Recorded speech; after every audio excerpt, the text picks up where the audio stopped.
आप सबका फिर से एक बार स्वागत है सामर्थ्य एकेडमी के इस यूट्यूब चैनल पर।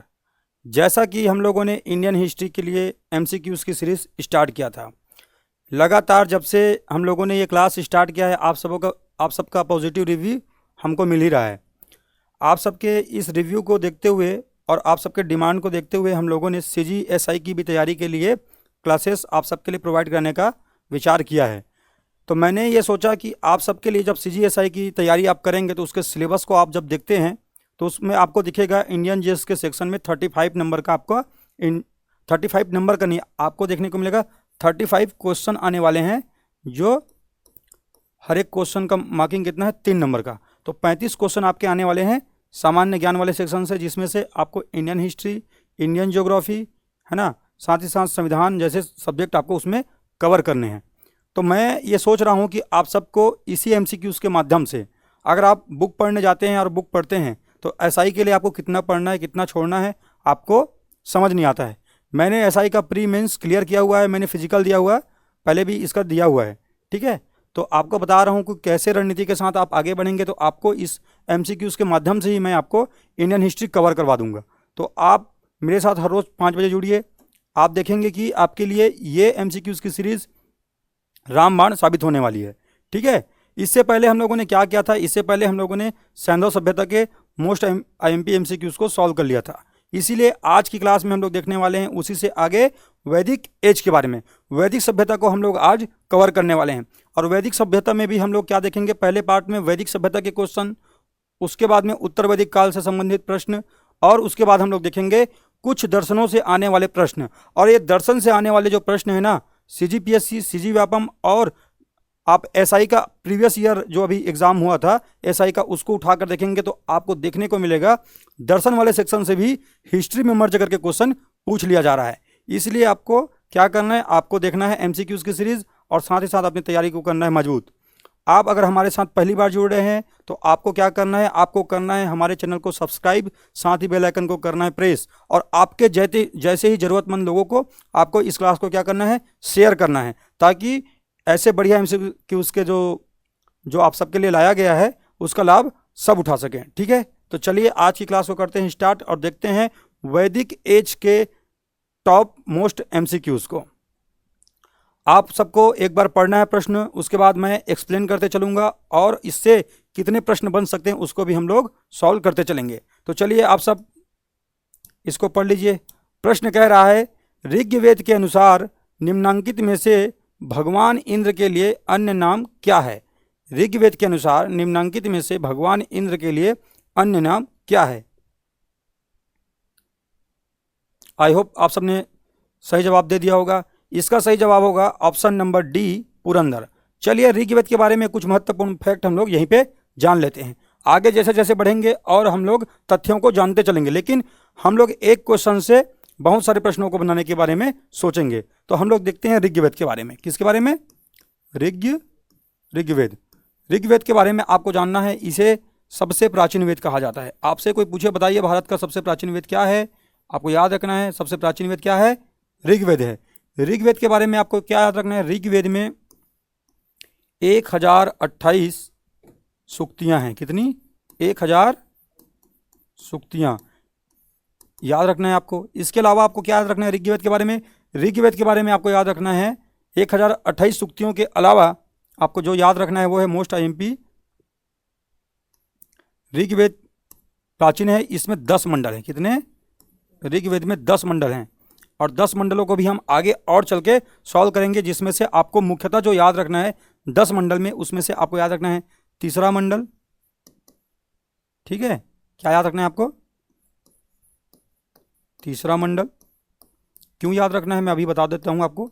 तीसरा मंडल, इसके अलावा आपको याद रखना है चौथा मंडल। कौन सा? चौथा मंडल। इसके अतिरिक्त आपको याद रखना है सातवां मंडल, साथ ही आपको याद रखना है नौवां मंडल। कौन सा? नौवां मंडल। और याद रखना है आपको 10वां मंडल। आपसे पूछा क्या जाएगा मैं वो आपको बता रहा हूँ। आपसे पूछा जाएगा बताइए सबसे प्राचीन वेद कौन सा है, तो आप बताएंगे ऋग्वेद। इसमें कितनी सूक्तियाँ हैं? 1028 सूक्तियाँ हैं। इसमें कितने मंडल हैं? 10 मंडल हैं। 10 मंडलों से भी जो प्रश्न बनेगा उसमें से आपको याद रखना है पहला एवं 10वां मंडल सबसे नवीनतम है, या सबसे लास्ट में जोड़ा गया मंडल कौन सा है? पहला एवं 10वां सबसे नवीनतम मंडल है। याद रखना है आपको, सबसे नवीनतम मंडल कौन सा है? पहला एवं 10वां। ये सबसे बाद में जोड़ा गया था। दूसरा और सातवां मंडल सबसे प्राचीन मंडल कहलाता है। सबसे प्राचीन मंडल कहलाता है, आपको याद रखना है। सबसे प्राचीन मंडल क्या है? तो आपको याद रखना है सबसे प्राचीन मंडल है दूसरा एवं सातवां। ऋग्वेद में कितनी मंडल हैं? 10। आपको याद रखना है तीसरा, चौथा, सातवां, 9वां और 10वां। ये जो आप देख रहे हैं इसको क्यों याद रखना है मैं आपको बता रहा हूँ। आपको क्या याद रखना है इसमें?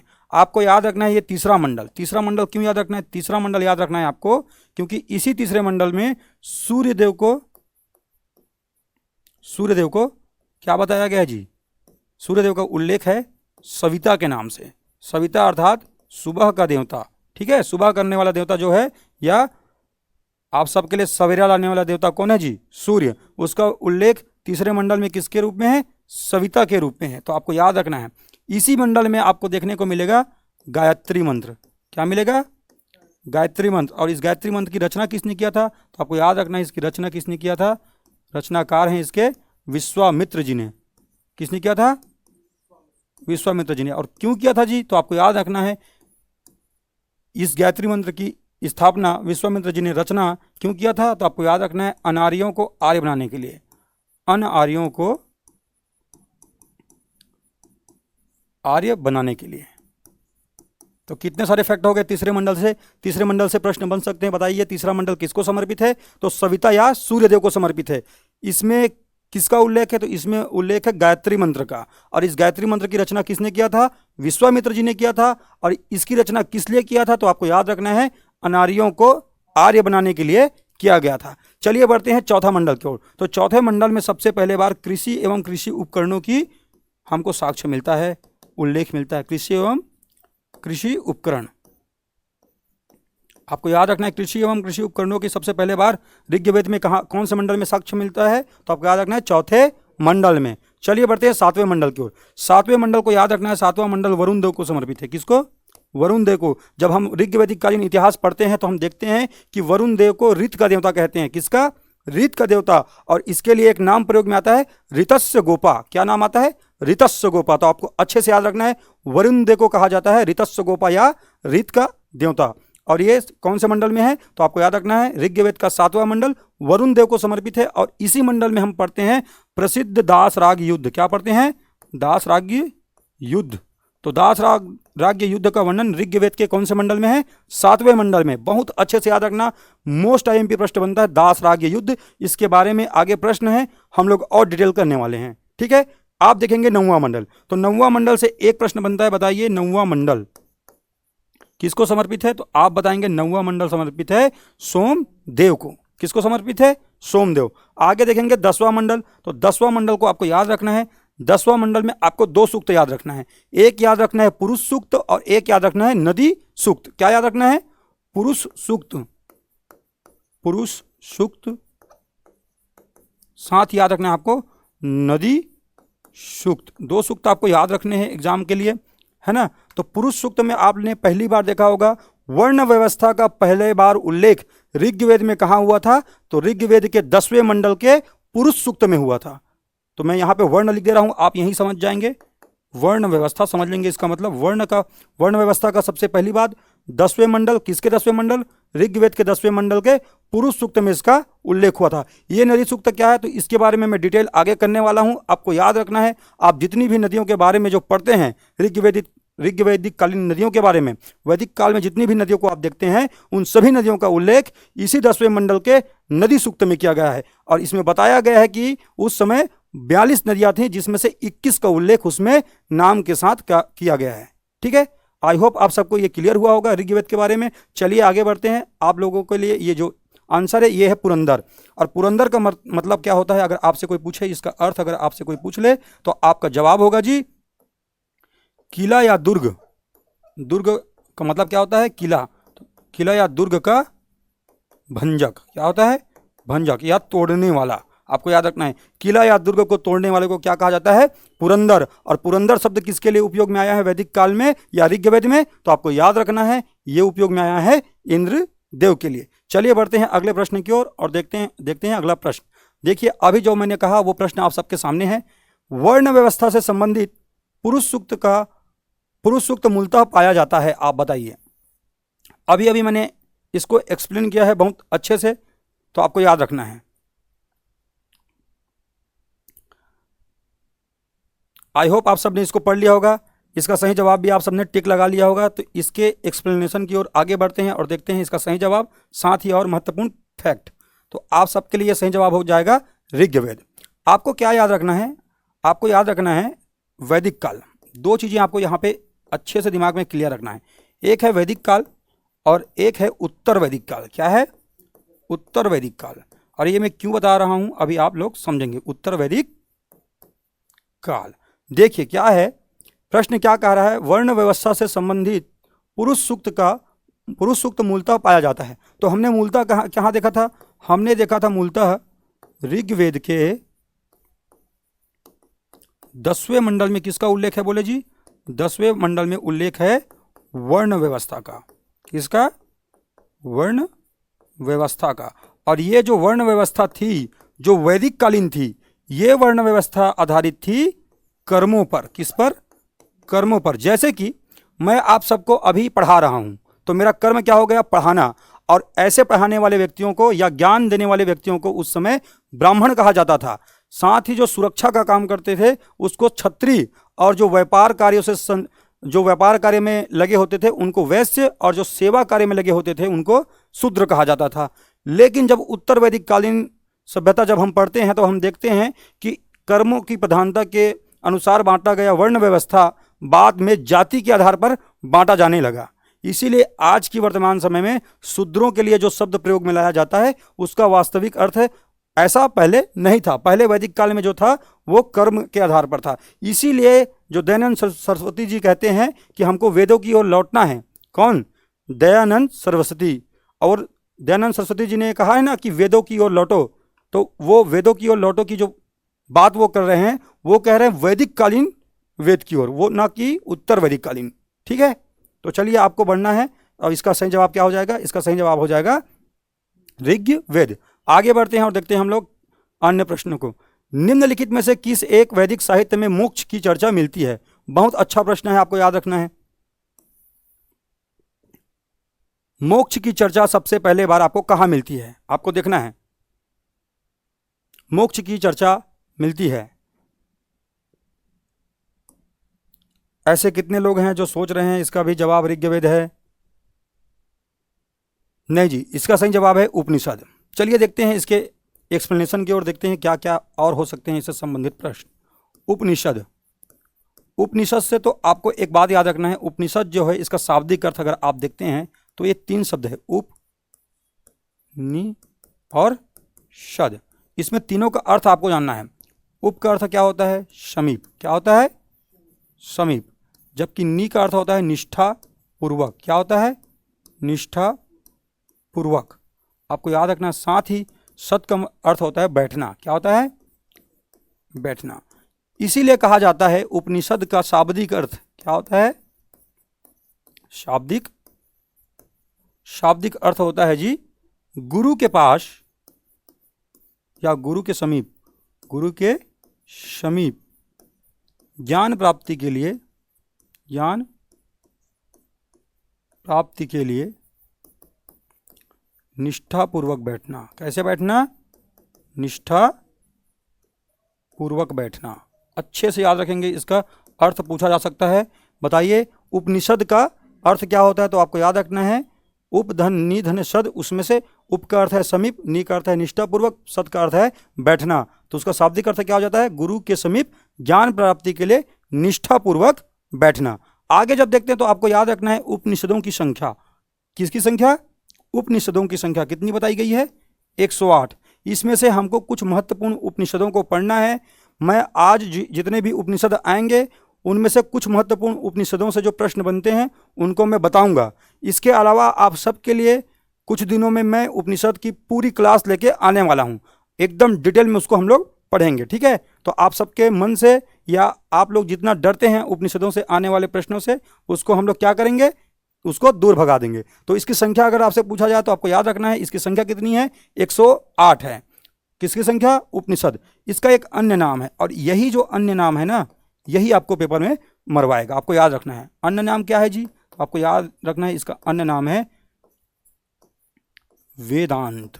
क्या नाम है, वेदांत। अगर इसका आप विग्रह करते हैं, संधि विच्छेद करते हैं, सॉरी विग्रह नहीं, संधि विच्छेद करते हैं, तो आप पाते हैं ये दो शब्दों से मिलकर बना है वेद धन अंत। तो आप देख पा रहे होंगे इसका अर्थ क्या हो रहा है, वेद धन अंत। जब हम वैदिक कालीन साहित्यों की जब बात करते हैं तो सबसे पहले पढ़ते हैं हम वेद। क्या पढ़ते हैं, वेद। इसके बाद कहाँ आते हैं हम लोग, आते हैं ब्राह्मण ग्रंथ में। कहाँ आते हैं, ब्राह्मण ग्रंथ में। ब्राह्मण ग्रंथ के बाद हम लोग कहाँ बढ़ते हैं, आगे हम लोग बढ़ते हैं आरण्यक की ओर। कहाँ, आरण्यक की ओर। उसके बाद हम लोग कहाँ जाते हैं, हम लोग आते हैं उपनिषद में। तो आप देख पा रहे हैं हम लोगों ने शुरुआत किया था और अंत कहाँ जा रहे हैं, उपनिषद में। अंत कहाँ हो रहा है, उपनिषद में। इसीलिए कहा जाता है वेदों का अंत अर्थात वेदांत। तो वेदों का अंतिम भाग किसको कहा जाता है, तो आपका प्रश्न, आपका जवाब क्या हो जाएगा, उपनिषद। वेदों का अंतिम भाग, वेदों का अंतिम भाग भी कहते हैं। आपको याद रखना है वेदों का अंतिम भाग किसको कहते हैं जी, तो आपको याद रखना है वेदों का अंतिम भाग कहा जाता है उपनिषद को। और उपनिषदों के बारे में हम आगे और चर्चा करने वाले हैं। आई होप आप सबको अच्छे से क्लियर हुआ होगा। चलिए बढ़ते हैं आगे और देखते हैं अन्य प्रश्नों को। चलिए आप प्रश्न पढ़िए।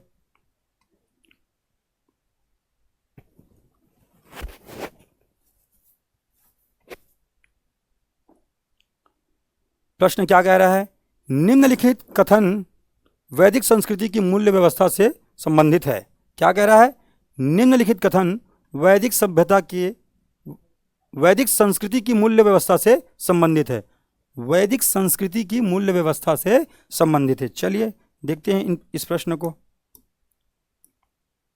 इसने सामाजिक धार्मिक संस्कारों को स्थापित किया। जी हाँ, आप जब वैदिक कालीन इतिहास पढ़ते हैं तब आप अच्छे से जानते हैं कि वैदिक सभ्यता ने सामाजिक धार्मिक संस्कारों की स्थापना किया था।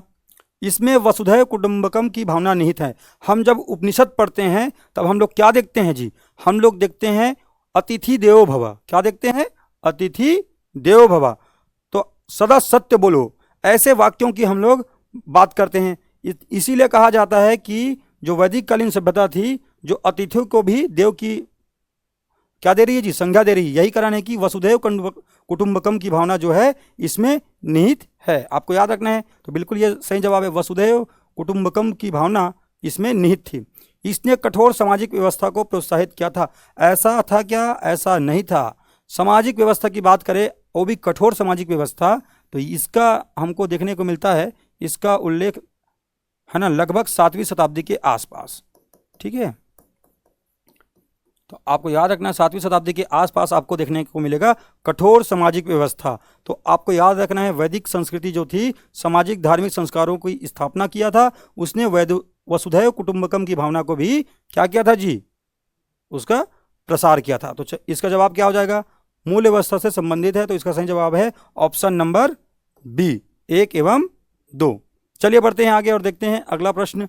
अगला प्रश्न क्या कह रहा है, निम्नलिखित में से किसके विरुद्ध 10 कबीलों के शासकों ने वैदिक काल में 10 राग युद्ध लड़ा गया था। 10 राग युद्ध के बारे में आप सबके समक्ष प्रश्न है, और इसी के बारे में मैंने आप सबको अभी बताया था कि आगे एक प्रश्न आएगा जिसको हम लोग बोलेंगे 10 राज्य युद्ध या दास राज्य युद्ध।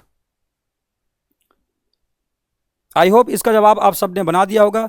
10 राज्य युद्ध लड़ा गया था, इसका सही जवाब क्या है, इसको हम लोग जब अभी एक्सप्लेन करेंगे आप एकदम जल्दी ही तुरंत ही बना पाएंगे। तो चलिए देखते हैं पहले क्या है, आप लोग देखते हैं इसका एक्सप्लेनेशन देखते हैं। हम लोग क्या देखे थे, हम लोगों ने देखा था ऋग्वेद। क्या देखा था, ऋग्वेद।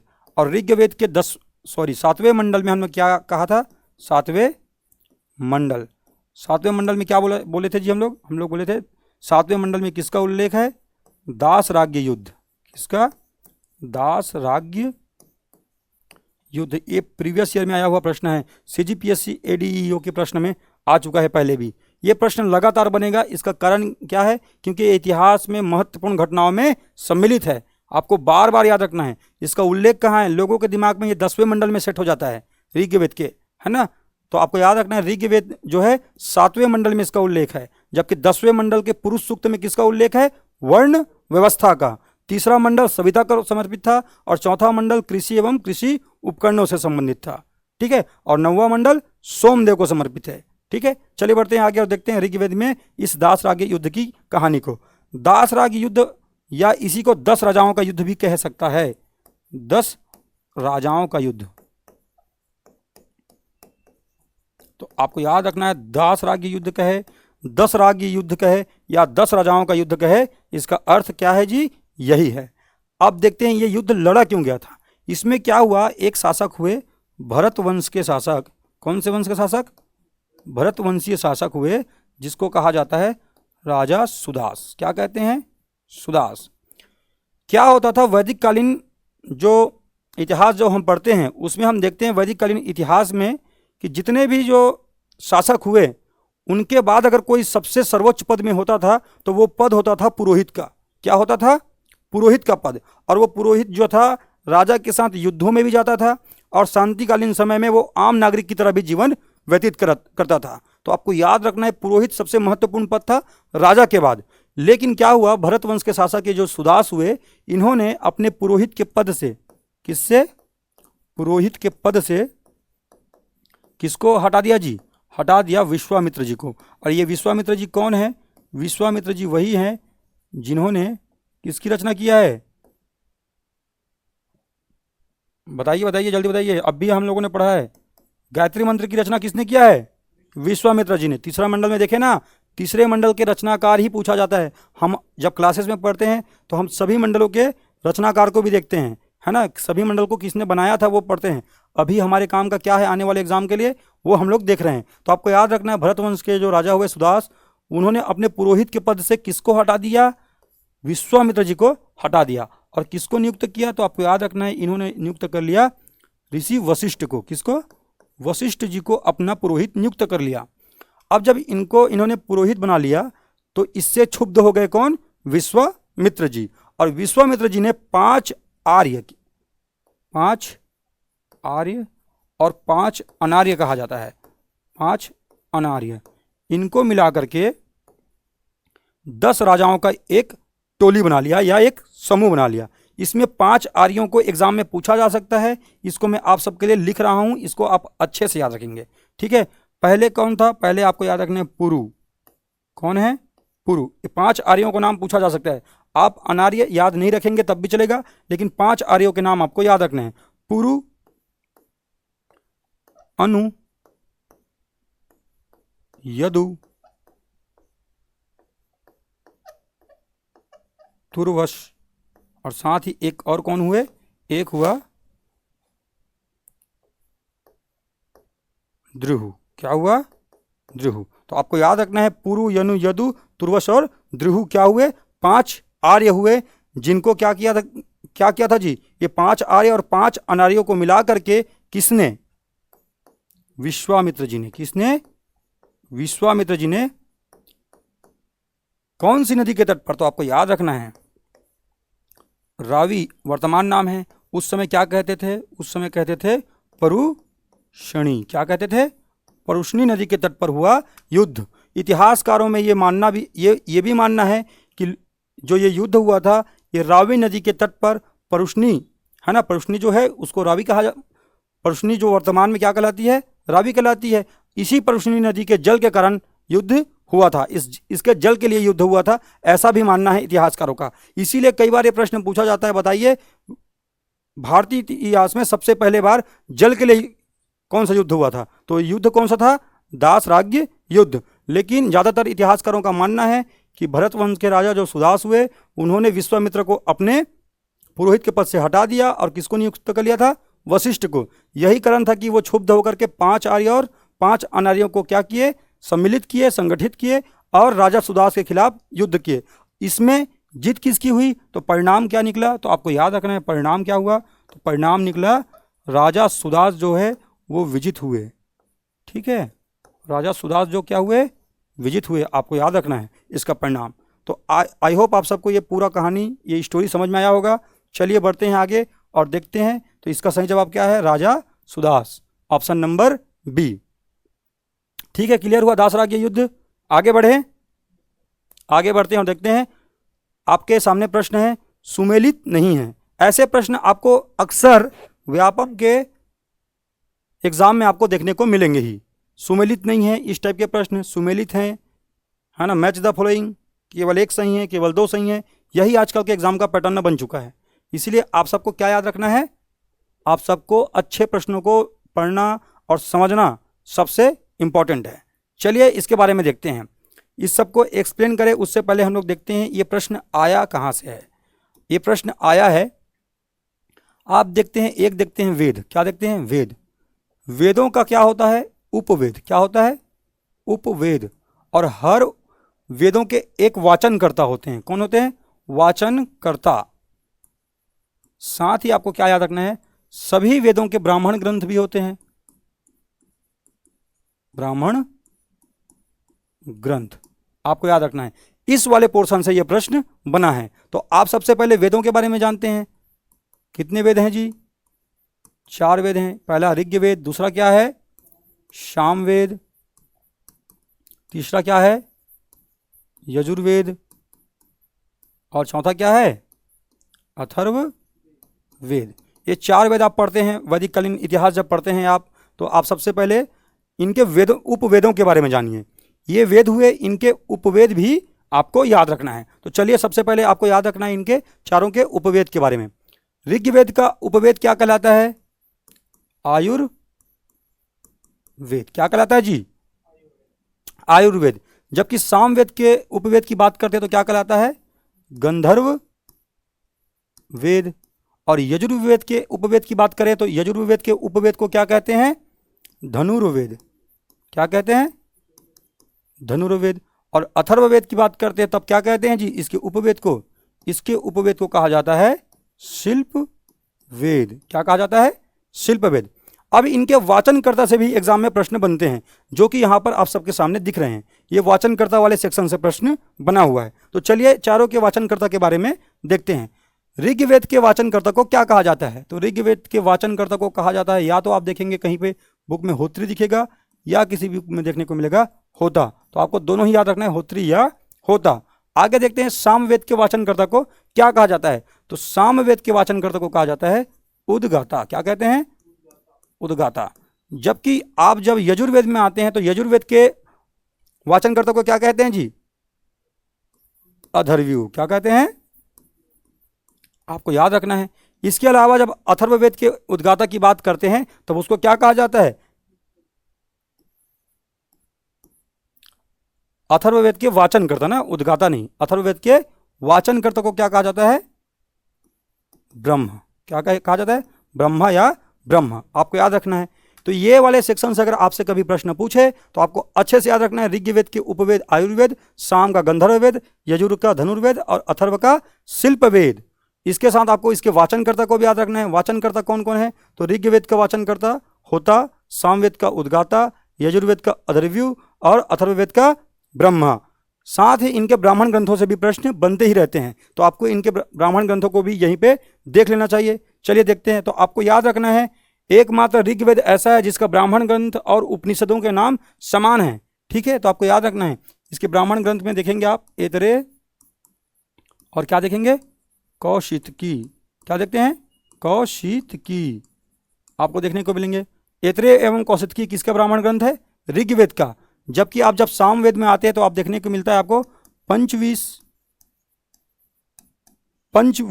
उसके बाद एक और देखने को मिलता है यहीं से आगे षड्वीस। क्या देखने को मिलता है, षड्वीस। तो आप याद रखेंगे पंचवीस एवं षड्वीस किसका ब्राह्मण ग्रंथ है, सामवेद का।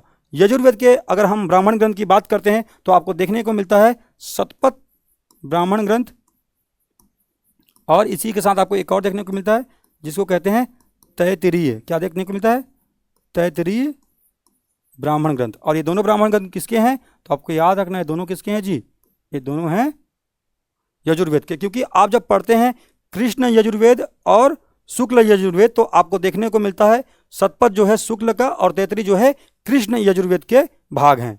ठीक है, आगे देखते हैं अथर्ववेद में इसके ब्राह्मण ग्रंथ की बात करते हैं। तो इसका ब्राह्मण ग्रंथ कौन सा है? इसका एक ही ब्राह्मण ग्रंथ आपको याद रखना है, वो है गोपद। इसको अच्छे से याद रखना है, आप इसको स्क्रीनशॉट भी रख सकते हैं, इसको आपको याद ही रखना है। ठीक है, चलिए बढ़ते हैं आगे और देखते हैं अगले प्रश्न की ओर। इसका सही जवाब क्या हो जाएगा? इसका सही जवाब हो जाएगा सुमेलित नहीं है, पूछे ना, तो आप इस प्रश्न के हिसाब से जब देखेंगे तो इसका सही जवाब क्या है? ऋग्वेद का जी हाँ होत्री होता है, सामवेद का उद्गाता होता है, यजुर्वेद का अधर्वी होता है, और अथर्ववेद का गंधर्व नहीं जी, गंधर्व इसका उपवेद है ना, सॉरी ये तो इसका भी नहीं है, ये किसका है? गंधर्व सामवेद का उपवेद है। आपको याद रखना है अथर्ववेद के वाचनकर्ता को क्या कहते हैं? ब्रह्मा कहते हैं। तो यहाँ पे क्या आ जाएगा सही जवाब? ब्रह्मा। इसीलिए आपका सही जवाब है ऑप्शन नंबर डी। ठीक है, गंधर्व नहीं आएगा। चलिए बढ़ते हैं आगे और अगला प्रश्न आप देखेंगे।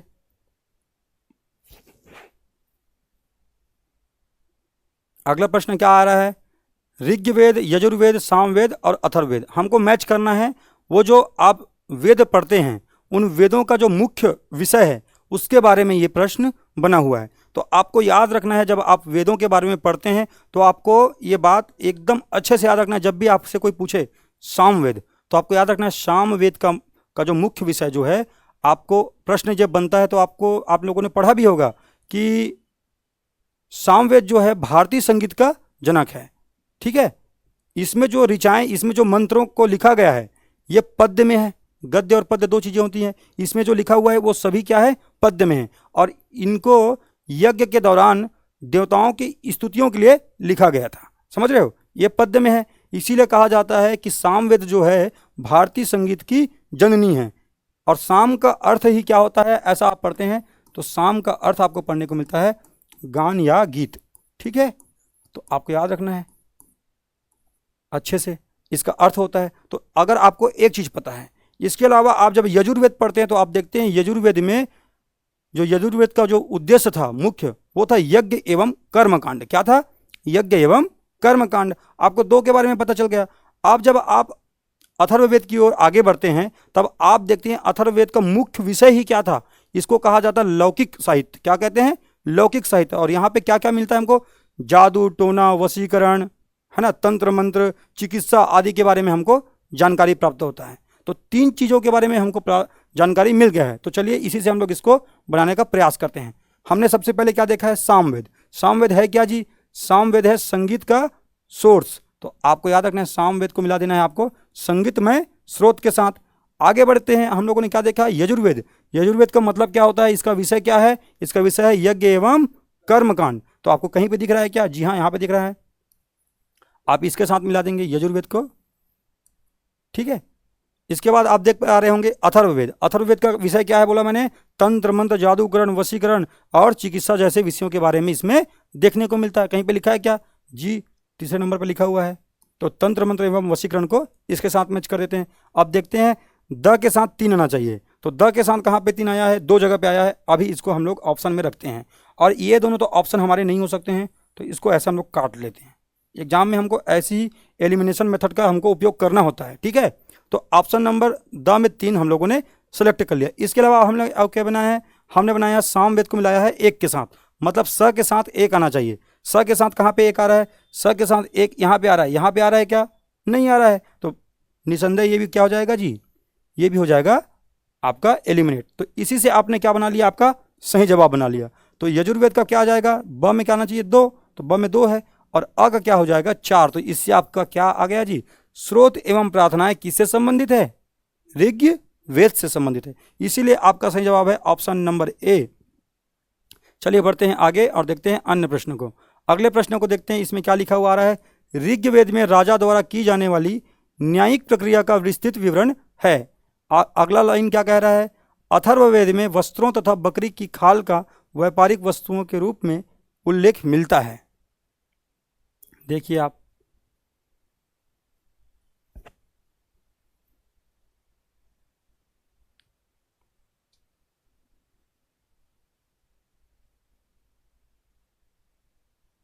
बना पाए आप लोग? चलिए देखते हैं इसको देखते हैं क्या है इसका सही जवाब। इसका सही जवाब क्या होगा? तो आपको अच्छे से याद रखना है, ऋग्वेद में हमको कहीं पर भी राजा के द्वारा किए जाने वाली न्यायिक प्रक्रिया का उल्लेख हमको नहीं मिलता है। एकदम दिमाग में अच्छे से याद रखेंगे, ठीक है।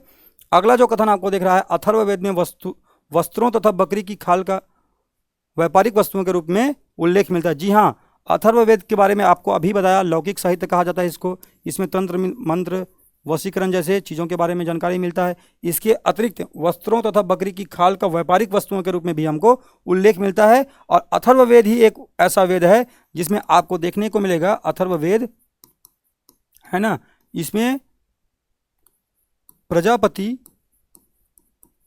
की 2 बेटियों के रूप में, 2 बेटियों के रूप में किसको बताया गया है जी? सभा और समिति को बताया गया है। और इसी का अभी हम लोगों ने क्या देखा था? इसी का हम लोगों ने देखा था अभी कुछ देर पहले, क्या देखा था? ब्राह्मण ग्रंथ। क्या था? गोपद इसका ब्राह्मण ग्रंथ था, ठीक है, आपको याद रखना है। तो ऐसे प्रश्नों में आपको क्या याद रखना है, कौन सा सही है? तो ऑप्शन नंबर बी, केवल 2 सही हैं। चलिए बढ़ते हैं आगे और देखते हैं अगले प्रश्न को। देखिए आपके सामने क्या प्रश्न आया है। ऐसे प्रश्न भी सीजीपीएससी में बने हैं, इसीलिए क्या कहते हैं, आपको हर जगह पर आपको आंख कान खोल करके हमको घूमना चाहिए, या किसी चीज़ों को जानना चाहिए, पढ़ना चाहिए, सुनना चाहिए। देखिए ये प्रश्न क्या है, आप इसको क्या आप बुक से पढ़ेंगे तभी बना पाएंगे? ये सीजीपीएससी प्री का प्रश्न है भाई। आप देखिए ये प्रश्न आया है आपकी बेसिक समझ से, एकदम आप जैसे सामान्य ज्ञान, जैसे आप अभी रोज़ गाना गाते होंगे, स्टेटस लगाते होंगे अपने व्हाट्सएप पर, है ना, तो आप लोग देखते होंगे और गाना गाते होंगे, है ना। कौन सा गाना? मेरा भोला है भंडारी करे नंदी की सवारी। तो आप गाना सुनते हो ना, तो देखिए नंदी दिया हुआ है, तो नंदी क्या है जी? शिव जी का सांड है या बैल है, ठीक है, एक तो यहीं से बन जाता है। आप क्या जानते हैं? कामधेनु। धेनु किसको कहते हैं पहले ये बताइए? धेनु किसको कहते हैं? धेनु कहते हैं गाय को, गाय का पर्यायवाची है धेनु, कहते हैं ना। और काम का मतलब क्या होता है? काम का मतलब होता है कामना या इच्छा। क्या होता है?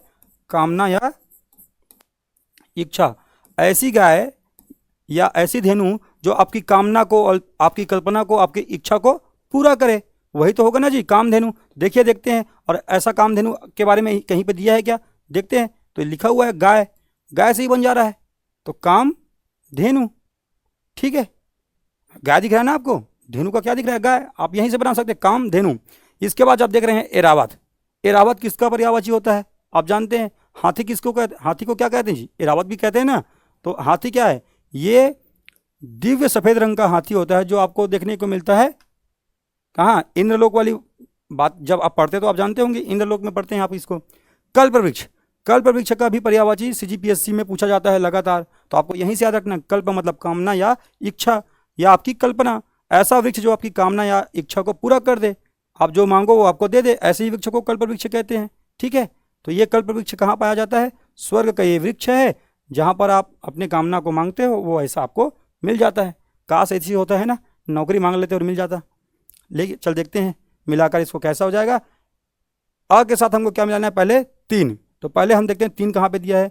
3 यहाँ पर है और 3 यहाँ पर है, मतलब ये दोनों को तो काट देते हैं, ये नहीं हो सकता है। अब अगला देखते हैं, कल्पवृक्ष के साथ ब के साथ क्या आना चाहिए? 4, मतलब अगला क्या आना चाहिए? 4। तो 4 यहीं पर है, यहीं से आपका आंसर क्या जा रहा है? सही पता चल जा रहा है, ऑप्शन नंबर ए। चलिए बढ़ते हैं आगे और देखते हैं अगला प्रश्न। प्रारंभिक वैदिक काल में गोधूल का उपयोग एक माप के रूप में किया गया है। देखिए ये भी कितना आपसे प्रश्न पूछा गया है, एकदम ऐसे कि आप रेगुलर बेसिस पे ऐसे चीज़ों को आप उपयोग में लाते हैं। अगर आप नहीं लाते हैं, अगर आप नहीं जानते हैं, तो आपको अपने गांव में अपने बड़ों के साथ बैठने की आवश्यकता है, अपने कल्चर को जानने की आवश्यकता है क्या ये? आप सबको एक छोटा सा स्टोरी बताता हूँ। आप लोगों ने भक्त प्रहलाद की कथा सुनी है? भक्त प्रहलाद की जब आप कथा सुनते हैं तो उसमें जानते हैं उनके पिताजी कौन थे? हिरण्यकश्यप। हिरण्यकश्यप को एक वरदान था। क्या वरदान था? कि उसको न कोई दिन में मार सकता था ना रात में, न ही उसको कोई अस्त्र से मार सकता था ना शस्त्र से, आपको पता है ना, न ही उसको कोई घर के भीतर मार सकता था, न ही घर के बाहर, न ही उसको कोई मनुष्य मार सकता था और न ही कोई जानवर। इसीलिए भगवान विष्णु ने कौन सा अवतार लिया था जी? नरसिंह अवतार। नरसिंह अवतार लिया था ना। और नरसिंह अवतार लेकर कैसे मारा था जी? आप सबको पता होगा। उसको ना घर के भीतर न घर के बाहर, बीच चौखट के पास, न अस्त्र से न शस्त्र से, नाखून से उसको फाड़ के ऐसे मार दिया था, पता है ना। तो आप लोगों को पता है ना दिन में न रात में, तो वो जो दिन और रात के बीच का समय होता है, जो सूर्यास्त का समय होता है, जब गाय अपने घर को वापस आती हैं, उसी समय को कहा जाता है गोधूली बेला। क्या कहते हैं? गोधूली बेला। और इसी गोधूल से बना है ये प्रश्न, इसी गोधूली से क्या बना है ये प्रश्न। तो आपको याद रखना है ये किसका माप कर रहा है जी? दिन में। तो दिन में क्या हो जाएगा? बेसिकली किसका माप है ये? समय का माप है। ठीक है, तो इससे आपका प्रश्न बनता है।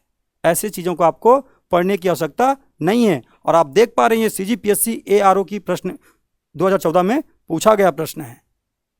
ठीक है, चलिए बढ़ते हैं आगे और देखते हैं अगला प्रश्न। ऋग्वेद के संबंध में निम्नलिखित में से कौन सा सही नहीं है? चलिए पढ़ते हैं क्या सही नहीं है। ऋग्वेद के 10वें मंडल में पुरुष सूक्त का वर्णन है। जी हाँ, हम लोगों ने देखा 10वें मंडल के पुरुष सूक्त में क्या है जी? पुरुष सूक्त में किसका वर्णन है? वर्ण व्यवस्था। बार बार मैं बता रहा हूं ना, आपको अच्छे से याद रखना है। वर्ण व्यवस्था। और वैदिक कालीन वर्ण व्यवस्था किस पर आधारित थी? कर्मों पर। लेकिन उत्तर वैदिक काल के आते आते जाति आधारित हो जाएगी। ठीक है, आगे देखते हैं। दास राज्य युद्ध का वर्णन 5वें मंडल में है। ऐसा था क्या? ऐसा नहीं है। इसका वर्णन कौन सा है? 7वां मंडल में है। हम लोगों ने अभी इसको पूरा डिटेल किया है। 9वें मंडल में सोमदेव का उल्लेख है। चलिए सोमदेव के बारे में एक और फैक्ट जानते हैं। 9वां मंडल सोमदेव को समर्पित है। आप जब वैदिक काल इतिहास पढ़ते हैं तब आप देखते हैं कि इसमें हिमालय की कुछ चोटियों का उल्लेख मिलता है, हिमालय के अलग अलग श्रेणियों का उल्लेख मिलता है। उसमें से एक है प्रमुख, जिसको कहते हैं आप लोग मुंजवंत। हिमालय की चोटी में लिख दे रहा हूं, हिमालय की चोटी क्या है? मुंजवंत। क्या है? मुंजवंत। इस मुंजवंत पहाड़ का उल्लेख मिलता है। और इसी मुंजवंत पहाड़ पर एक पेय पदार्थ उगता था जिसको कहते हैं सोम। क्या कहते हैं? सोम। और इसी सोम का सेवन करते थे आर्य। क्या करते थे? आर्य इसी सोम का सेवन करते थे। तो आपको याद रखना है ये कहाँ पर उगता था? मुंजवंत पहाड़ पर। लेकिन आपको अभी इस प्रश्न में क्या पूछा गया है? ऋग्वेद का कौन सा मंडल है जी? 9वां मंडल जो है किसको समर्पित है? सोमदेव को। इसमें क्या सही नहीं है पूछा गया है ना? तो इसमें क्या सही नहीं था? ऑप्शन नंबर बी सही नहीं था। और लास्ट आपका क्या लिखा हुआ है? ऋग्वेद सबसे प्राचीन वेद है। इसी को हम लोगों ने शुरुआत किया है आज के सेशन में। ऋग्वेद सबसे प्राचीन वेद है। निम्नलिखित में से किस धार्मिक ग्रंथ में वेदांत दर्शन का सार निहित है? आपको याद रखना है। देखिए इसमें क्या लिखा हुआ है? वेदांत। और वेदांत का मतलब क्या होता है? वेद धन अंत। और इसको क्या कहते हैं? इसी को कहते हैं उपनिषद। देखिए अगर आपको इसका नाम ही पता है तो आपका जवाब बन जाएगा। इसका सही जवाब क्या है? उपनिषद। चलिए बढ़ते हैं अगले प्रश्न की ओर। ये आया आप सबका फेवरेट क्वेश्चन। नदियों से जो क्वेश्चन आप जो चाह रहे थे वो प्रश्न आप सबके सामने है। चलिए मैं इसको थोड़ा सा एक्सप्लेन कर देता हूँ, समय को देखते हुए थोड़ा सा जल्दी कर देता हूँ मैं आपको। अभी मैंने क्या कहा? ऋग्वेद का कौन सा मंडल कहा? ऋग्वेद का 10वां मंडल। इसी में पुरुष सूक्त है और इसी में क्या है बोला था मैंने? एक नदी सूक्त है। और इस नदी सूक्त में कुल 42 नदियों के बारे में ऐसा बताया गया है, लेकिन उसमें से भी 21 नदियों के बारे में उसमें लिखा गया है। ठीक है, तो चलिए बताता हूं मैं आप सबको कौन कौन सी वो नदियां हैं। तो सबसे पहले आपको याद रखना है जो सबसे पहली नदियां हैं जिसका उल्लेख मिलता है जिस नदी का, वो है सबसे पहले जो है वो है गंगा नदी का। ठीक है, और सबसे अंतिम में जिसका उल्लेख मिलता है वो है गोमती नदी का। कौन है? तो सबसे पहली बार उल्लेख कौन सी नदी का हुआ है अगर कोई पूछ ले तो वो है गंगा। और सबसे अंतिम में कौन सा उल्लेख हुआ है इस नदी सूक्त के अंतर्गत 10वें मंडल के? तो वो है गोमती। इसके अलावा और कौन कौन से 7 नदियां हैं जिसको सप्त सिंधु प्रदेश की नदियां कहते हैं? चलिए उसको भी देख लेते हैं। ठीक है, एक तो आपको याद रखना है ये है सिंधु। कौन है? सिंधु। जब हम लोग इंडियन ज्योग्राफी पढ़ेंगे तब इसके बारे में डिटेल से देखते हैं। क्या है? एक सिंधु, एक है झेलम। क्या है? झेलम। उसके बाद में एक क्या याद रखना है आपको? चिनाब। क्या याद रखना है? चिनाब। इसके अलावा आपको और क्या याद रखना होता है? इसके अलावा आपको याद रखना होता है रावी। क्या याद रखना होता है? रावी। और क्या याद रखना होता है आपको? आप जब पढ़ते हैं तो आप पाते हैं आपको याद रखना होता है, एक याद रखना होता है व्यास। और क्या याद रखना होता है आपको? एक ठोक आपको याद रखना होता है एक सतलज। ठीक है, ये आपको याद रखना होता है। लेकिन आप जब इसको काउंट करेंगे तो आप पा रहे होंगे इसमें कितना लिखा हुआ है, 6। पर सप्त सिंधु प्रदेश में 7 नदियों का उल्लेख आपको देखने को मिलता है। तो चलिए जानते हैं वो 7 नदियाँ कौन है और इसमें से एक को क्या इतिहासकार क्या नाम देते हैं। ठीक है, तो सबसे पहले मैंने क्या क्या लिखा है, चलिए मैं सबका नाम एक साथ एक ही पेन में लिख दे रहा हूँ। ये है सिंधु, क्यों है सिंधु। और सिंधु को उस समय क्या कहते थे, तो आपको याद रखना है उस समय कहते थे हिरण्य। क्या कहते थे, हिरण्य। उसके बाद क्या लिखा हुआ है, झेलम। क्या लिखा हुआ है, झेलम। और झेलम को क्या नाम देते थे उस समय जी, वितस्ता। क्या कहते थे, वितस्ता। और जब आप पढ़ेंगे इसी वितस्ता या झेलम नदी के तट पर 1326 ईस्वी में सिकंदर और पोरस के बीच जो युद्ध होता है उसको कहते हैं हाइडेस्पिस का युद्ध। क्या कहते हैं, हाइडेस्पिस का युद्ध झेलम या वितस्ता नदी के तट पर होता है, सिकंदर और पोरस के बीच। चलिए देखते हैं अगली नदी कौन सी है। अगला कौन सा है जी, अगला है चिनाब। और चिनाब को क्या कहते हैं, चिनाब को कहते हैं अस्किनी कहते थे। क्या कहते थे, अस्किनी। आपको याद रखना है चिनाब नदी को कहते थे अस्किनी। उसके बाद आप देख पा रहे होंगे क्या है ये, रावी। और रावी की नदी के तट पर कौन सा युद्ध हुआ था अभी, दासराग्य युद्ध। और इसको कौन सी नदी का नाम दिया गया था उस समय, परुषणी। परुषणी नदी किसको कहते हैं, रावी नदी को। उसके बाद आप देख पा रहे होंगे ये कौन सा है, व्यास। क्या है, तो व्यास को क्या कहते थे उस समय, तो उस समय कहते थे विपाशा। क्या कहते थे, विपाशा। उसके बाद ये जो अगली नदी है उसको कहते हैं सतलज। क्या कहते हैं, सतलज। और सतलज को उस समय क्या कहते थे, तो आपको याद रखना है उस समय कहते थे शतुद्री। क्या कहते थे, शतुद्री। ठीक है, इसके अतिरिक्त आपको क्या याद रखना है, इसके अतिरिक्त आपको याद रखना है जो एक और नदी बसती है उसको कहते हैं सरस्वती नदी। क्या कहते हैं, सरस्वती नदी। इतिहासकारों का मानना है ये जो सरस्वती नदी है वर्तमान के जो राजस्थान है घग्गर नदी वाला जो है ना, जो नदी घग्गर नदी, उसी को क्या कहते हैं वो लोग, सरस्वती नदी के साथ जोड़ते हैं। तो आपको याद रखना है ये 7 नदियाँ। और सबसे पहले कौन है, गंगा। और सबसे अंतिम कौन सी है, गोमती। इसके अलावा और कौन से प्रश्न बनते हैं, इसके अलावा बनते हैं नदियों से और प्रश्न। बोला जाता है गंगा का कितनी बार उल्लेख है, तो आपको याद रखना है गंगा का उल्लेख 1 बार। यमुना का उल्लेख कितनी बार है, यमुना का उल्लेख है 3 बार।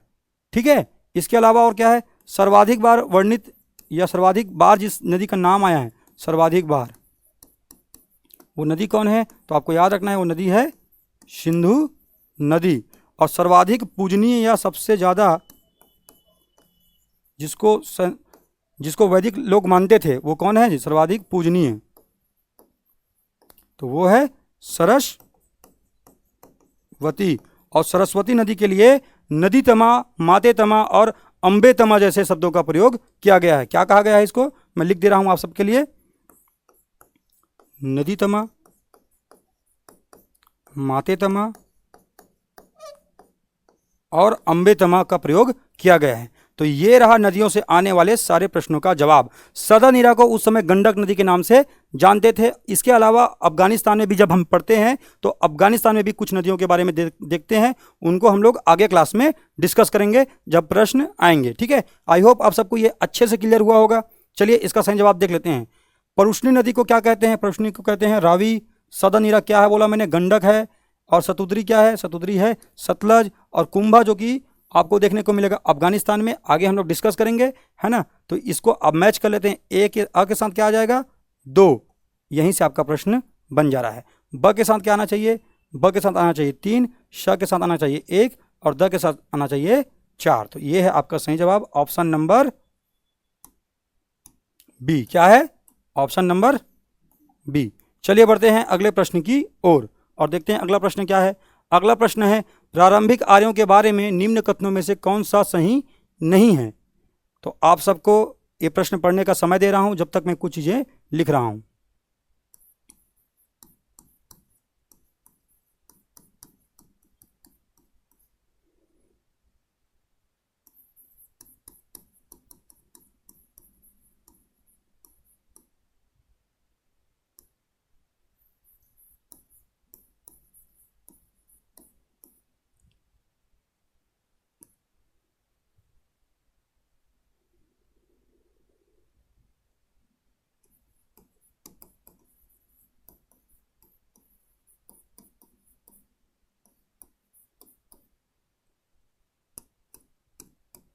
चलिए जी, इसका सही जवाब देख लेते हैं।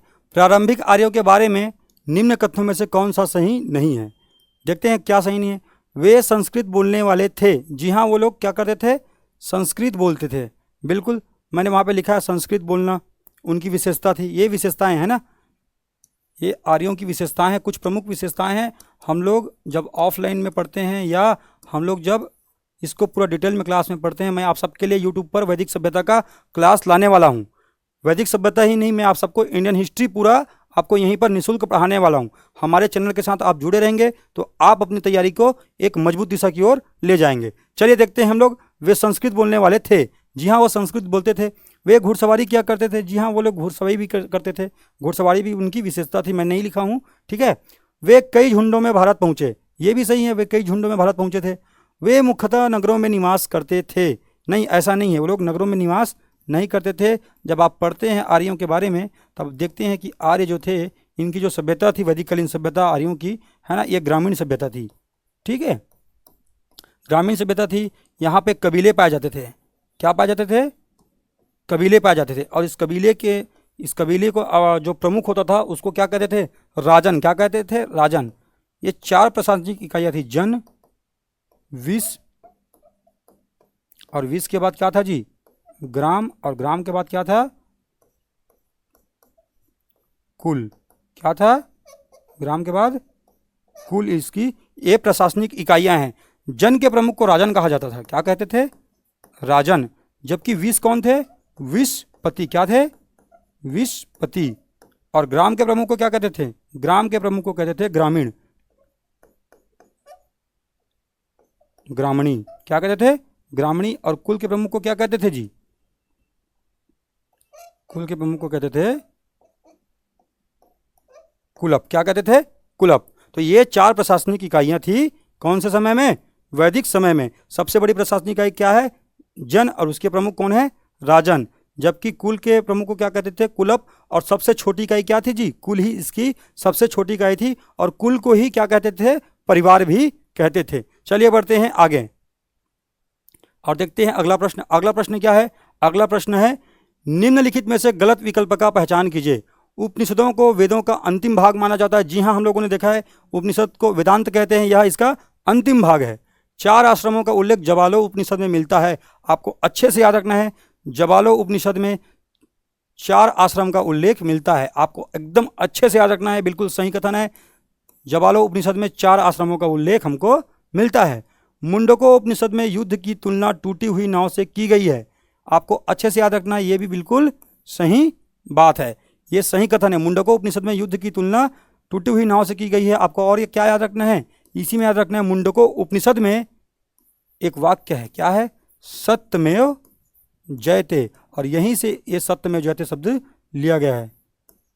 आप जो सुनते हैं ना सत्यमेव जयते, जो आप बोलते हैं, है ना, भारत के लिए जो लिया गया शब्द सत्यमेव जयते, ये सत्यमेव जयते शब्द कौन से उपनिषद से लिया गया है?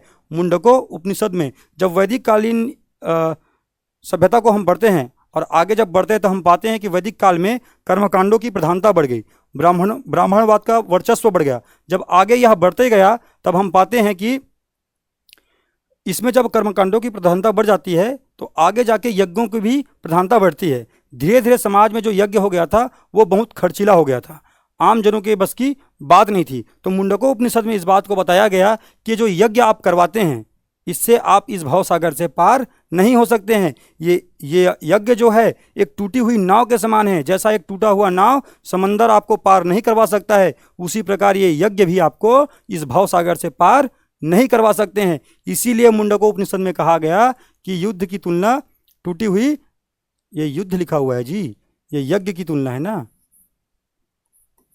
ये यज्ञ की तुलना है, टूटी हुई नाव से किया गया था। किसकी तुलना? यज्ञ की तुलना टूटी हुई नाव से किया गया था। किसी किसी एग्जाम में ये युद्ध लिखकर आया है, इसीलिए ये ऐसा ही प्रश्न बन गया है। पर आपको याद रखना है, यज्ञ की तुलना टूटी हुई नाव से किसमें किया गया है? तो ये किया गया है मुंडको उपनिषद में। आपको देखो चौथा कथन देखने को मिल रहा है, उपनिषदों को वेदांग कहा जाता है, जबकि यहीं पे लिखा हुआ है उपनिषदों को वेदों का अंतिम भाग कहते हैं। तो उसको क्या हो जाएगा जी? उसको तो वेदांत कहते हैं, वेदांत। जबकि यहाँ पे क्या लिखा हुआ है? वेदांग। जबकि वेदांगों की संख्या 6 है। आपको अच्छे से याद रखना है, वेदांत उपनिषद, लेकिन वेदांग क्या है, ये अलग है और इनकी संख्या 6 है। कौन कौन सी 6 है, तो आपको याद रखना है। सबसे पहला क्या याद रखना है, आपको याद रखना है ना, व्याकरण, कल्प, निरुक्त, छंद, ज्योतिष। कितना होगा जी, 1 2 3 4 5। व्याकरण, कल्प, निरुक्त, छंद, ज्योतिष और क्या है एक क्या है, जल्दी बताइए क्या है। तो आपको याद रखना है,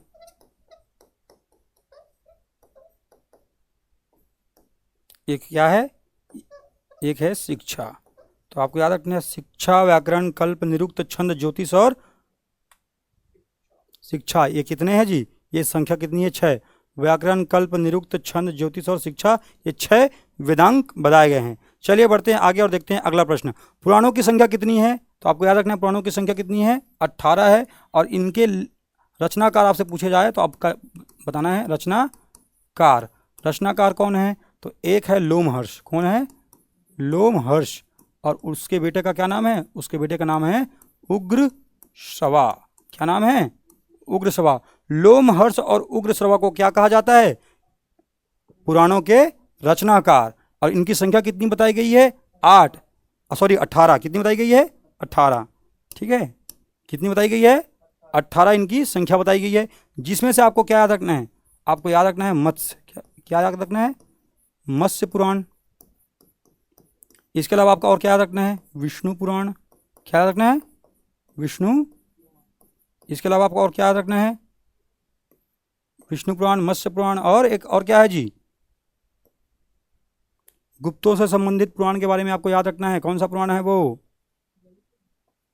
वायु पुराण। कौन सा पुराण, वायु पुराण। और एक और पढ़ना होता है जिसको क्या कहते हैं, अग्नि पुराण। क्या कहते हैं, अग्नि पुराण। अब ये 4 पुराण हैं, इन चारों पुराणों से प्रश्न बनते हैं। सबसे प्राचीन पुराण कौन सा है, सबसे प्राचीन पुराण कौन सा है, मत्स्य पुराण है। साथ ही आपको याद रखना है सबसे प्राचीन और सबसे मान्यता प्राप्त पुराण कौन सा है, ये है मत्स्य पुराण। और इस मत्स्य पुराण में किसकी जानकारी मिलती है, तो हमको जानकारी मिलती है आंध्र सातवाहन के बारे में। किसके, आंध्र सातवाहन के बारे में जानकारी मिलती है हमको। कौन से वंश के बारे में जानकारी मिलती है, आंध्र सातवाहन के बारे में जानकारी मिलती है मत्स्य पुराण से।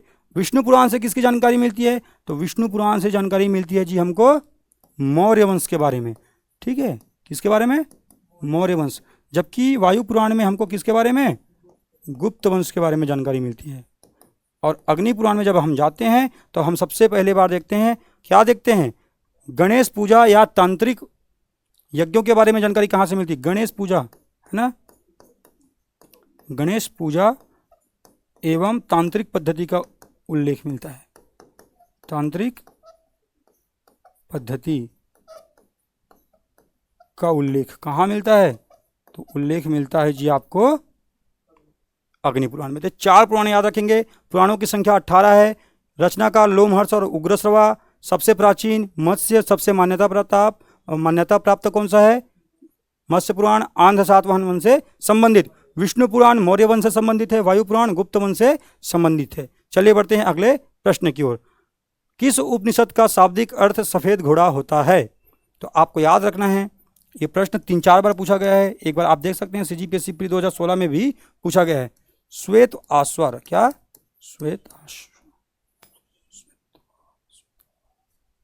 श्वेताश्वर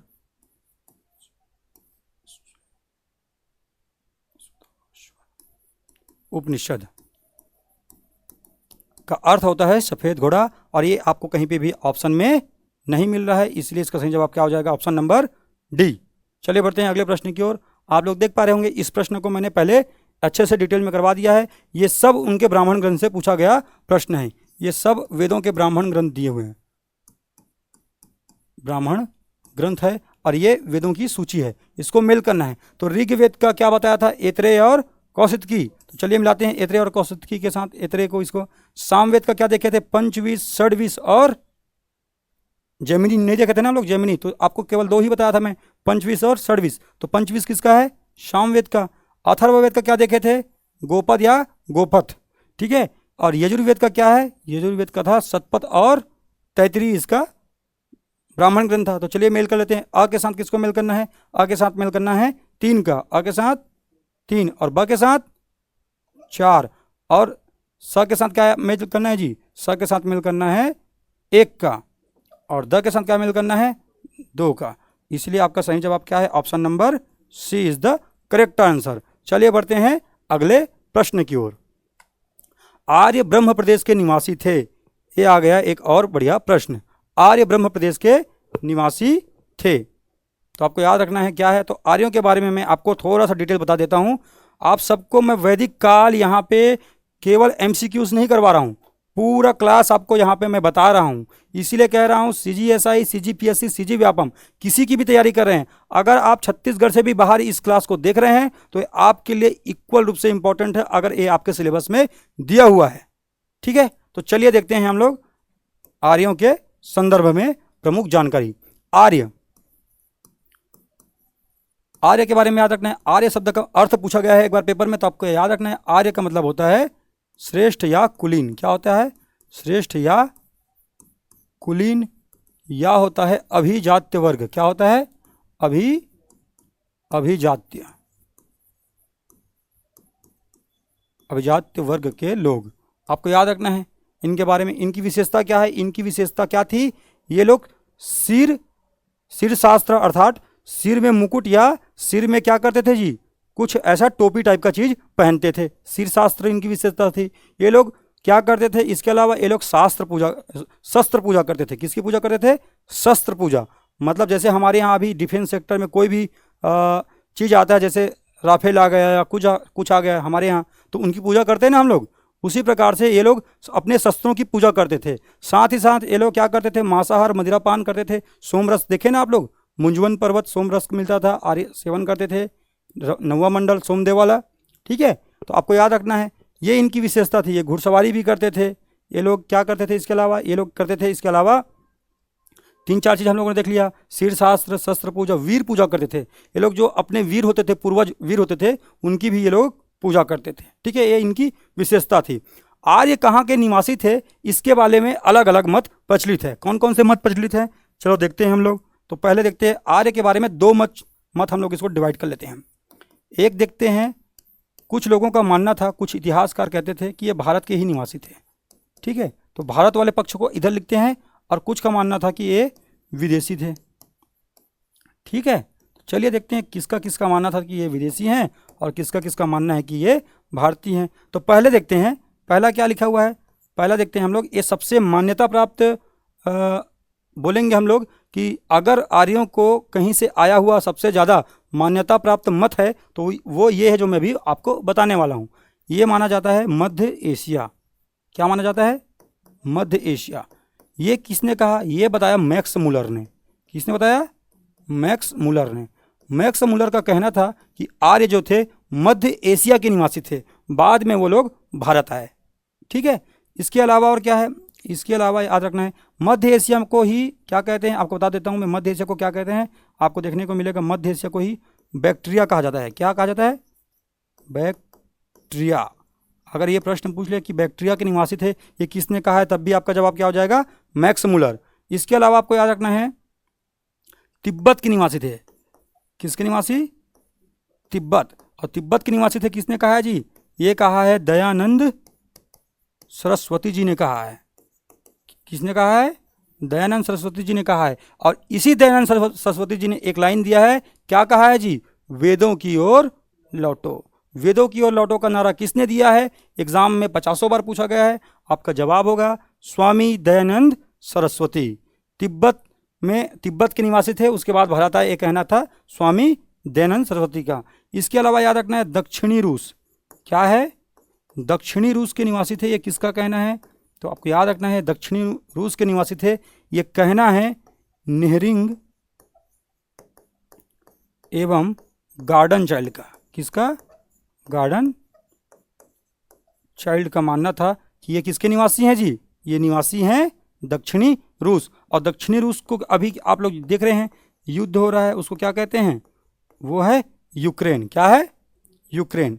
ये सब प्रश्न क्या है, ये है विदेशी मान्यता वाले इतिहासकार एवं इनकी स्थितियां क्या है, जैसे मध्य Asia Max Muller, Tibet Dayanand Saraswati और दक्षिणी रूस नेहरिंग एवं गार्डन चाइल्ड। एक और है जो सबसे आईएमपी है, हमारे प्रश्न हमारे यहाँ एग्जाम में बार बार बनता है, क्योंकि वो इतिहासकार, वो एक क्रांतिकारी, कौन है, बाल गंगाधर तिलक। कौन, बाल गंगाधर तिलक। बाल गंगाधर तिलक ने एक पुस्तक लिखा, क्या लिखा, the Arctic home of the Vedas. क्या लिखा, the Arctic home of the Vedas. ये पुस्तक किसकी है, बाल गंगाधर तिलक की। इन्होंने एक बुक लिखा है the Arctic home of the Vedas, और इसमें क्या बताया है, इन्होंने बताया है कि जो आर्य थे वो कहाँ के निवासी थे, इन्होंने बताया है ये ध्रुवीय प्रदेश के निवासी थे। कहाँ के, ध्रुवीय प्रदेश। वेदों में एक शब्द मिलता है, वेदों में क्या शब्द मिलता है, दीर्घकालीन उषा एवं दीर्घकालीन रात, ऐसा एक शब्द मिलता है। तो उसी के आधार पर बाल गंगाधर तिलक ने कहा था दीर्घकालीन उषा मतलब 6 महीने का दिन और 6 महीने की रात वाला जो कॉन्सेप्ट है वो ग्लोब में हम देखते हैं तो ध्रुवों पर ऐसी होता है, ऐसा मान्यता है ना। इसीलिए उसके आधार पर बाल गंगाधर तिलक जी ने क्या लिखा था, ये ध्रुवीय प्रदेश के थे। उनका मानना है कि ये पहले ध्रुवीय प्रदेश में निवास करते थे, उसके बाद ये कहाँ आ गए, मध्य एशिया वाले क्षेत्र में आ गए, देन उसके बाद ये भारत आए थे। तो आपको याद रखना है ध्रुवीय प्रदेश का सिद्धांत किसने दिया है, बाल गंगाधर तिलक ने दिया है। और कौन सी पुस्तक में दिया है, ये पुस्तक बहुत आईएमपी है, आपको याद रखना है। पुस्तक कौन सी है जी, the Arctic home of the Vedas. चलिए देखते हैं भारत के निवासी।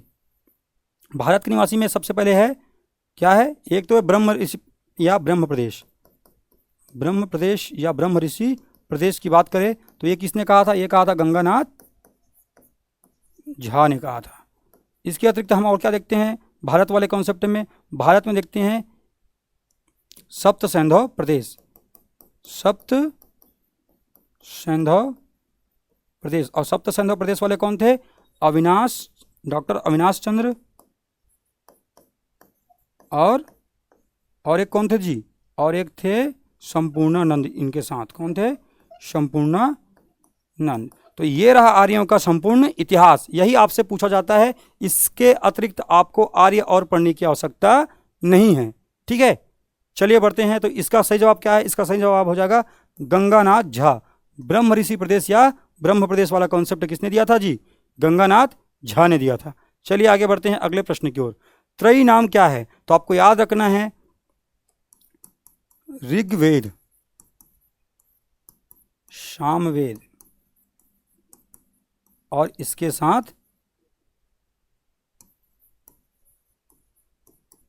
यजुर्वेद। इन तीनों को संयुक्त रूप से वेद त्रयी कहा जाता है। क्या कहा जाता है, वेद त्रयी। इसीलिए जो त्रयी शब्द है 3 वेदों का समूह है, ठीक है। आपको याद रखना है इसका सही जवाब क्या है, वेद त्रयी में 3 वेदों का समूह। और इसमें सम्मिलित कौन है, ये तीनों। अथर्ववेद को आप सम्मिलित नहीं करेंगे, सीजीपीएससी और व्यापम के कई एग्जाम में कई बार पूछा गया है, ठीक है। चलिए बढ़ते हैं आगे और देखते हैं अगला प्रश्न। अगला प्रश्न क्या है, निम्न में से कौन सा एक कथन उपनिषदों के संबंध में सही नहीं है। चलिए देखिए, बृहदारण्यक व छांदोग्य उपनिषद गद्य में है। आपको याद रखना है, जी हाँ, ये छांदोग्य और बृहदारण्यक गद्य किस में है, उपनिषद किस में है, गद्य में है। कौन कौन से, छांदोग्य और बृहदारण्यक उपनिषद। कठ उपनिषद प्राचीनतम उपनिषदों में से एक है, बिल्कुल गलत बात है। कठ उपनिषद प्राचीन उपनिषद नहीं है। उपनिषद घोषणा करते हैं कि मोक्ष ज्ञान से संभव है, न कि आस्था से। बिल्कुल सही बात है, ये लोग मोक्ष प्राप्ति के लिए पहले ज्ञान को आधार मानते हैं, ठीक है। उपनिषद तपश्चर्या के जीवन को मोक्ष के लिए परम आवश्यक नहीं मानते हैं। जी हाँ, ये लोग ऐसा कुछ नहीं कहते हैं कि आपको कोई तपस्या करने की आवश्यकता है, ऐसा ये लोग नहीं कहते हैं। क्योंकि जबालो उपनिषद में जब 4 आश्रमों के रूप में जब विभक्त किया जाता है तो गृहस्थ आश्रम को सबसे महत्वपूर्ण आश्रम बताया जाता है। तो ये लोग ऐसा कुछ नहीं कहते हैं कि आपको मोक्ष प्राप्ति के लिए तपश्चर्या करना या जीवन के लिए वैराग्य धारण करना ऐसा कुछ आवश्यक है। ठीक है, तो आपको याद रखना है क्या है जी, आवश्यक नहीं है, तो ये बिल्कुल ठीक है। तो इसमें गलत कथन क्या था, गलत कथन है कठ उपनिषद जो है प्राचीन उपनिषद नहीं है। उपनिषदों से संबंधित प्रश्न मैं अगले क्लास में लेकर आऊँगा और बहुत अच्छे से आपको समझाऊंगा। आज इसमें क्या कह रहा है अभी आप देखते हैं। यम, नचिकेता और यम का संवाद किस उपनिषद में आपको मिलता है? चलिए जी आप अच्छे से बताएंगे। यम एवं नचिकेता संवाद, बृहदारण्यक उपनिषद की अगर हम बात करते हैं तो इसमें हमको जो बात याद रखना है वो क्या है, इसमें याद रखना है हमको याज्ञवल्क्य और क्या जी, गार्गी संवाद देखने को मिलता है। एग्जाम में पूछा जाएगा, बताइए याज्ञवल्क्य और गार्गी संवाद कौन से उपनिषद में बताया गया है? तो बृहदारण्यक में। आपको याद रखना है सबसे बड़ा उपनिषद है, सबसे बड़ा उपनिषद कौन सा है? बृहदारण्यक। इसके अलावा आपको और क्या याद रखना है? आपको याद रखना है इसके अलावा कि इसमें क्या कहा गया है, इसमें कहा गया है अहम ब्रह्मास्मि। क्या कहा गया है? अहम ब्रह्मास्मि। अहम ब्रह्मास्मि कहा गया है किसमें? बृहदारण्यक उपनिषद में। इसके अतिरिक्त और क्या कहा गया है? इसके अतिरिक्त कहा गया है इसमें क्या कहा गया है? अच्छा जल्दी से बताओ जी। अस्तो मां सद्गमय। क्या कहा गया है? अस्तो मां सद्गमय। ये किसमें कहा गया है? ये कहा गया है बृहदारण्यक उपनिषद में। छांदोग्य उपनिषद की अगर आप बात करते हैं तो आपको याद रखना है छांदोग्य उपनिषद में ये सबसे प्राचीन उपनिषद है, सबसे प्राचीन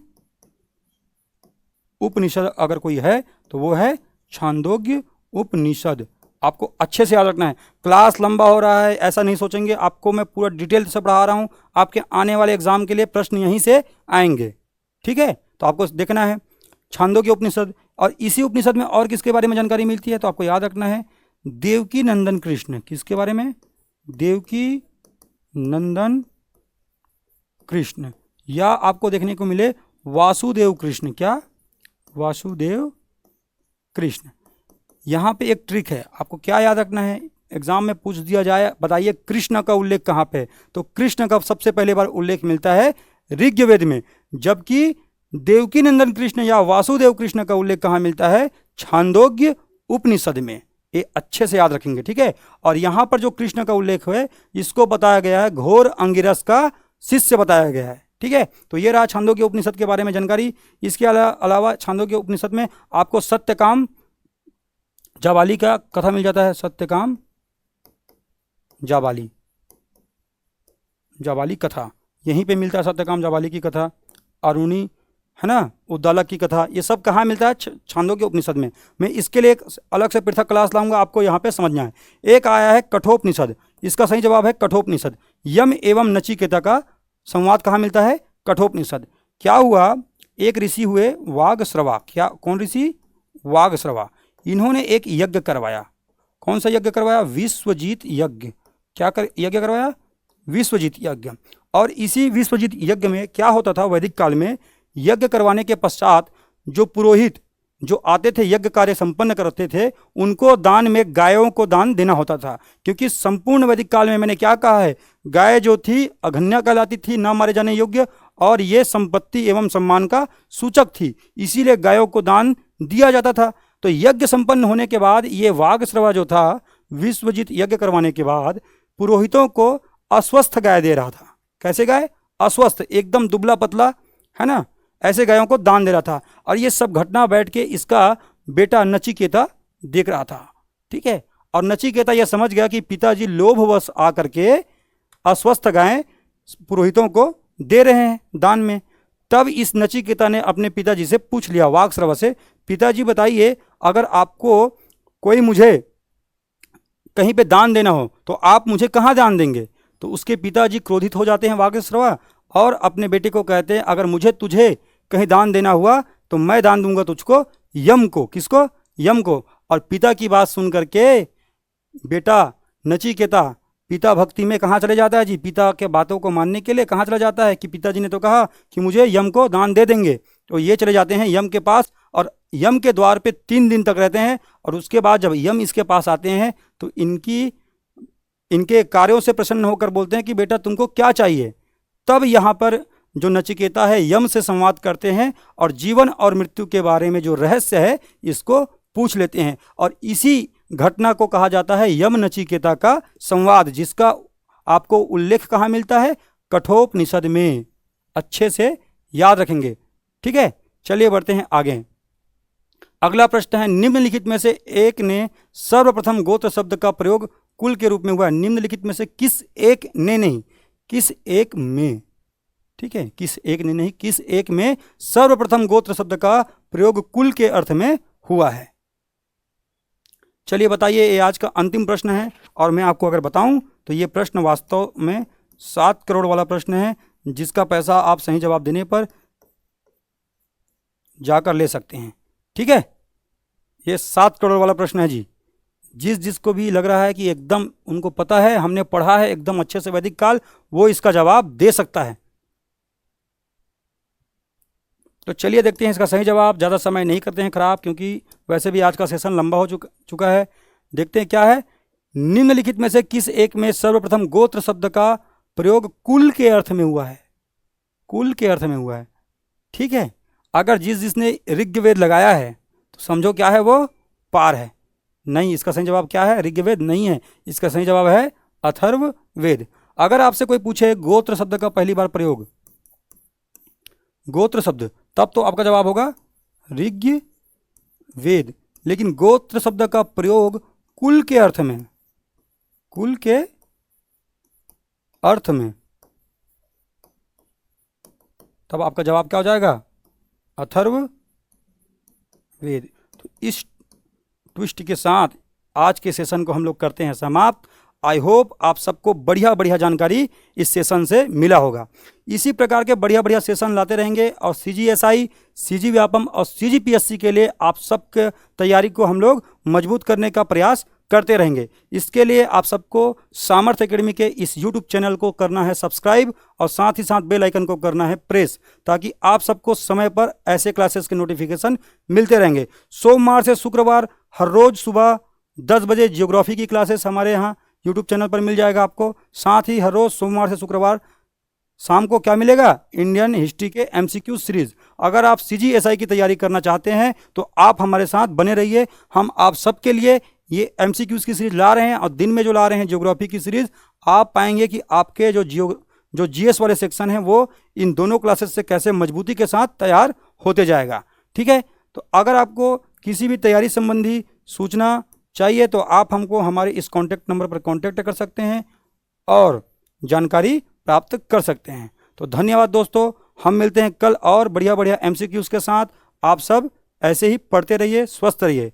जय हिंद, जय भारत, जय छत्तीसगढ़।